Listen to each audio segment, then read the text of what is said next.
Alright, so I've been reading some news articles on the Batman shooting, or the shooting at the Batman premiere in Colorado. This is from Yahoo News, and I've been reading some. There's a lot of similarities, but some of them, the things that deviate from the rest of the articles, are the most serious things. One being how many people were wounded. Another is what type of weapons he was using. Alright, so on Yahoo, the death toll was 12, and he wounded 59. On here, it said he used an assault rifle, didn't specifically say which one, a shotgun, pistol, and going to say he wounded 59. What's really weird is the cops showed up within 90 seconds.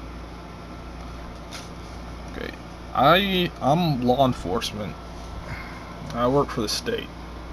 I'm a contractor. I'm not a sworn officer. I'm a contractor.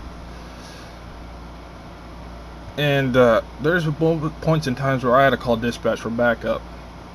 These guys don't get down there in 90 seconds. Now, I was watching the news prior to reading this, and they said that usually they have off-duty police officers around the theater and the mall and stuff like that where this was taking place. The day of the shooting, they weren't there. But yet, they were able to respond that fast. That's kind of weird. Alright. So, whatever. That could have been a coincidence. Now, I'm going over to Chicago Tribune. And they're pretty much saying the same thing. Except for they don't give you all any specifics as the other news media did. They're saying around 50 were injured, so to speak. 12 were killed. They're saying, though, that he threw 2 gas canisters. He had an assault rifle, 1 pistol, and a shotgun in this one.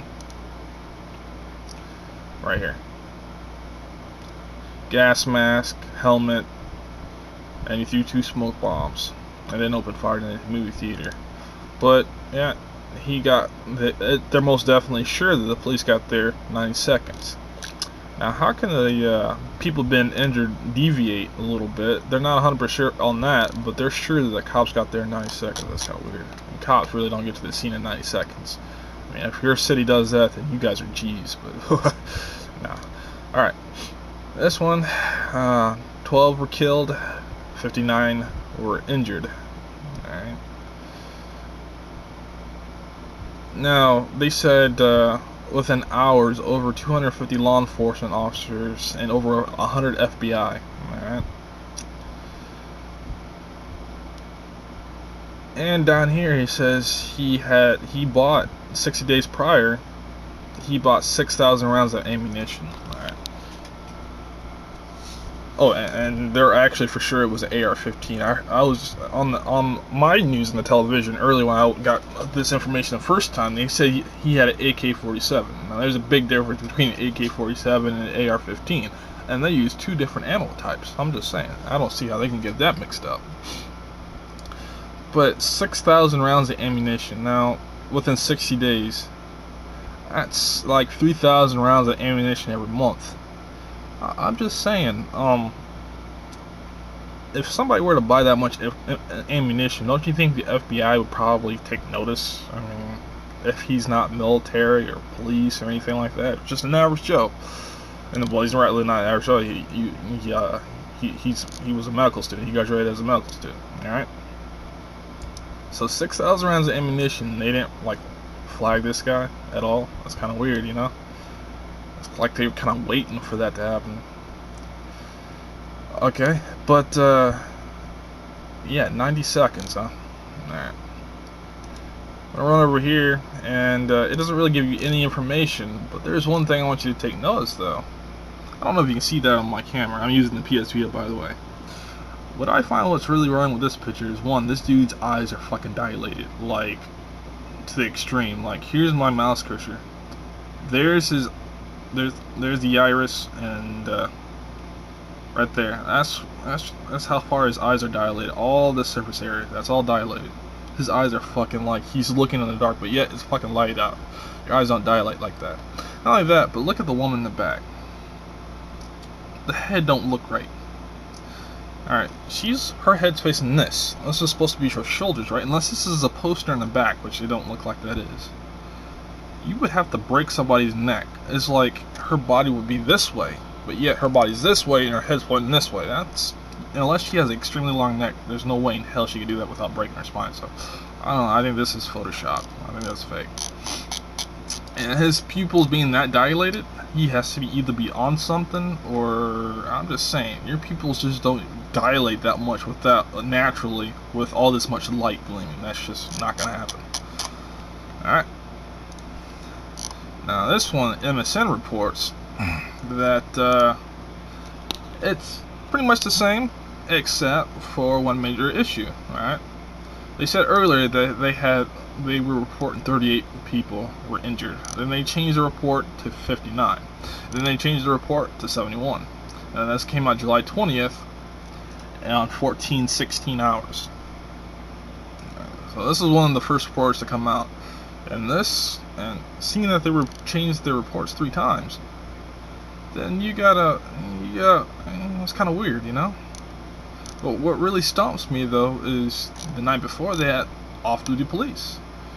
The time that this happened, they didn't have any police, and they responded to that 911 call within 90 seconds, which I'm telling you, it just doesn't happen. Like I said, even if I call dispatch and with an emergency, at most they take about, if any units are closed, the first responding 1 to 2 cars would take about anywhere from 10 to 16 minutes to get there, depending on the situation or how far they're out. If I call 911, I live in South Carolina, it takes them 25 minutes. There was a situation where I was coming back from one of my sites that I was working.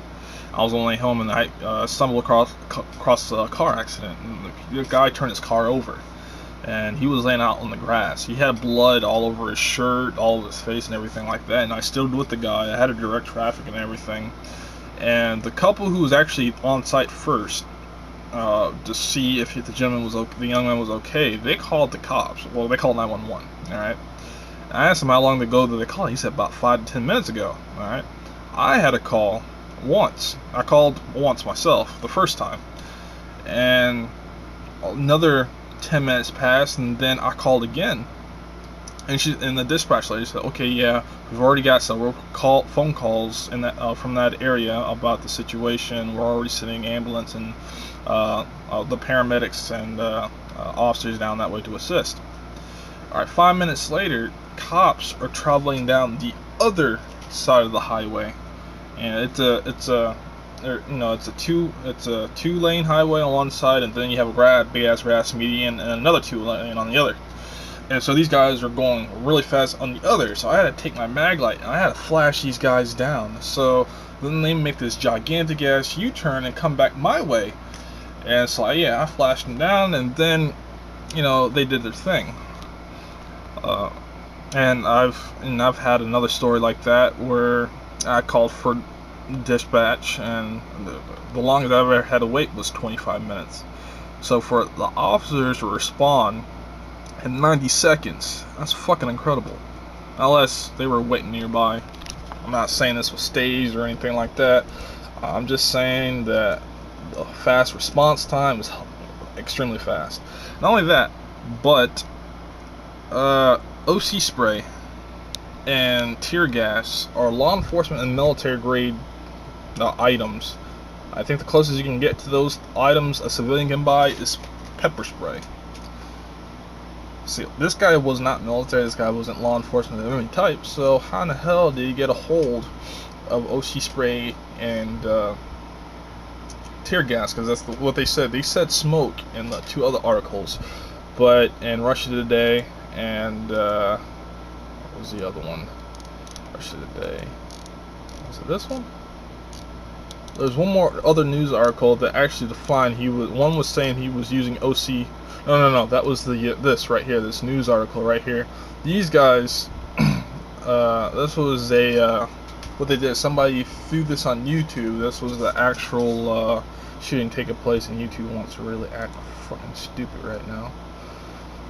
This was the shooting, and they were recording. This one says 14 people.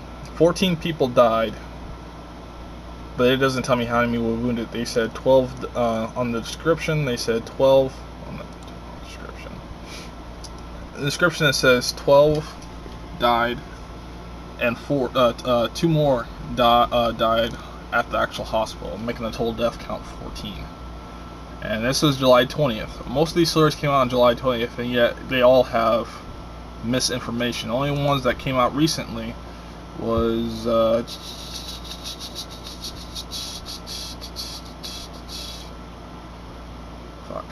think it's Russia Today and Yahoo. No, it wasn't Russia. It was Russia Today and the Chicago Tribune was the two that came out recently. So why is there so many different facts about what actually took place as far as what the gunman was using? Because I mean, the evidence should still be laying there, right? The people who got shot or killed were processed. They just haven't released any of the names yet, so they should have an actual number count by now. This is the 21st, and this happened on the 20th. By now, how many people got shot and killed, how many people were shot and not killed, what the gunman was wearing, what the gunman was using, and clear all this up. But right now, they're just kind of throwing this shit out there, just out there, you know. So if anybody has any information on actually, you know, any other information other than what I just said, hey, throw it down in the comments below. But I just think everything's kind of weird. This whole entire news coverage on the situation is just kind of it's poorly done. It's very weird.